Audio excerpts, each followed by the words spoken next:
why do we go high on the lower arm, lower on the higher arm? Because the North Star tells us the direction of how to strike.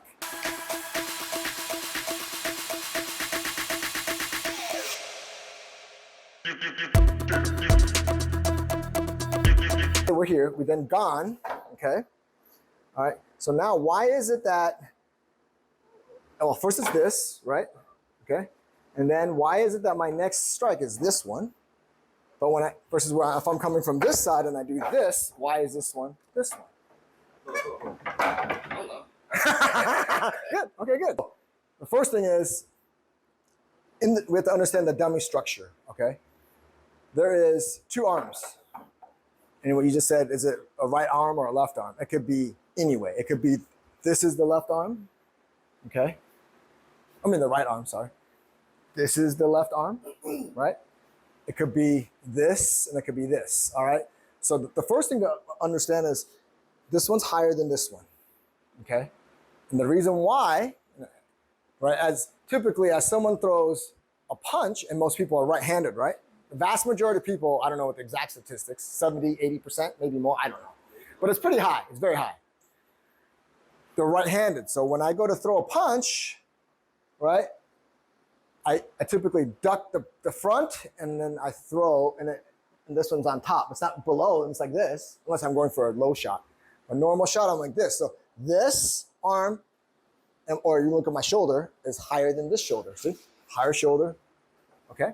That's the first thing we have to understand. That's the structure of the dummy arm, okay?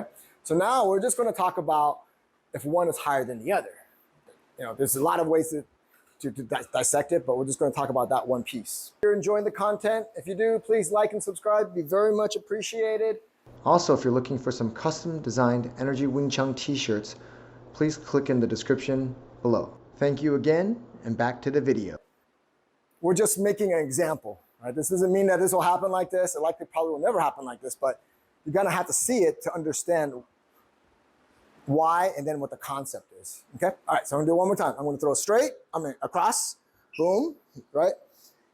I then don't like it, that he's pressure, so I push back just a little bit. He hews, he throws that punch and strikes, okay? Now, this hand is gonna go back into the dummy and he's gonna go. So pull that back. So why did he go up? So back in the days, like Christopher Columbus, and we go further back, the Vikings, we go, all the explorers that, I don't know many of them, Marco Polo, I don't know, right? Ferdinand Magellan, right? All these explorers that you don't know. No, okay, all right, we gotta go back that far because what were they? They were all explorers, right? For the most part. What was their vehicle of transportation? Ships, okay. What did they use for navigation? Maps, compasses. Okay, correct. Sun, correct. Stars. Okay, correct. There's one that never moves. What is it? North Star. The North Star, okay. Right, because everything's moving. So there's only one that never moves and supposedly has never ever moved. Why? What? Yeah, and of course the sun and the moon, but the North Star never moves, so they use it as the main guiding point. And based on where the other things were, that's how they knew where they were in the world. The North Star is always constant, always stable, never wavers, never moves. And the better, as a sailor, the better you understand the North Star, what were you better at? Navigating. You're a good, better sailor, right? You're a better, you get your crew members there alive, right? So that's what we have to have in Wing Chun, a North Star, all right? So the North Star, so when we're talking about that move, why do we go on one arm's higher than the other? Why do we go high on the lower arm, lower on the higher arm? Because the North Star tells us the direction of how to strike. Whenever we're training, right? We always talk about punching from the center. So that center is actually your North Star. That point, you gotta understand that well. Because if you start to divide parts from here to here, right? That distance is not too far off from here to here, correct? It's not completely off. It might not, maybe I have a weird body or something, but for the most part, it's a good guideline, okay? you understand that area, that's how you understand where either to punch high or punch low based on that North Star. So if I go here, the North Star is here, I put it here, right? It breaks us into 4 quadrants. Make sense? This quadrant, upper, so you'll hear, like if you read books on Wing Chun or just any kind of martial arts, you hear upper right gate, upper left gate, this side, right? Upper right gate, lower right, and lower left. Okay? That's how you determine that. It's like a video game or like a pitcher's box, right? The umpire looks at it and wherever that ball hits, strike, and he punches me in my, up there, punch a gate. Okay, so where is he punching? Upper right gate on me. So based on that, my North Star and the guidance, if I defend that, where would I want to attack when I counter attack? I want to strike under because he's above this line, right? If he strikes up here, I want to typically, and it's the most efficient way, is that I want to counter below because I don't want to run into his arm when I go to strike and his arm acts like a block, but really it was just there and it got in the way. It wasn't like he even tried to block, it just got in the way. He goes high, we go low. Kind of like that saying, you go high, we go low. They go low, we go high. Is this lower? So say that this is the, I can't get it a little lower, let's go. So this is a little lower, where maybe something like this. Oh no, I don't know. But you get my point, right? One is higher, if we cut it right here, one is higher, one is lower. If they punch high, we go low. They punch low, we go high.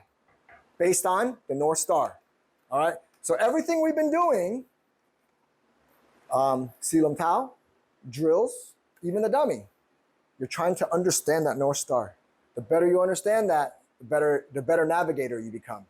And in Wing Chun, the better you understand the center and the lines, the better Wing Chun practitioner you'll become. And so then you don't have to think, oh, he punched my top right, upper right, I'm gonna go low then. And over time, you naturally will know and feel it. Someone goes high, right? If I go high, I might run into his arm just by accident. So my strike becomes less efficient, right? So without the North Star, you become a lost navigator. Okay? And a lot of people are like that because that part, it's not sexy to learn about this, what I deem the North Star. And some people might use the same word, but I don't know. But that's just my thinking. You have to be able to understand how to navigate this area, and using that type of mapping system, the North Star will help you out a lot. Okay? So based on what happened, right? So now if we look at that again, I throw the first punch, he jams, right? Gansals. I mean, sorry, my knee's gonna pop. Okay, so then I go push, he hews, I see the hand coming, so maybe I just, and I'm giving him forward pressure coming in. Because he just launched this one, now this one needs to launch. Usually we do other hand. So then what does he do? He pulls his hand back, and why does he go up now? Because my hand was below the quadrants, but starting from my North Star, quadrant here, was here. Where should he go? He's coming up to strike me. Same exact concept. He's striking low, I go high, higher than the low end. Make sense? Okay, because you're more open. You're more Correct. vulnerable there. Yep. This area is bigger on this side. Yep. Than this And side. it is here. Yep. And then this area vice versa. is bigger here, and this is smaller. Correct. So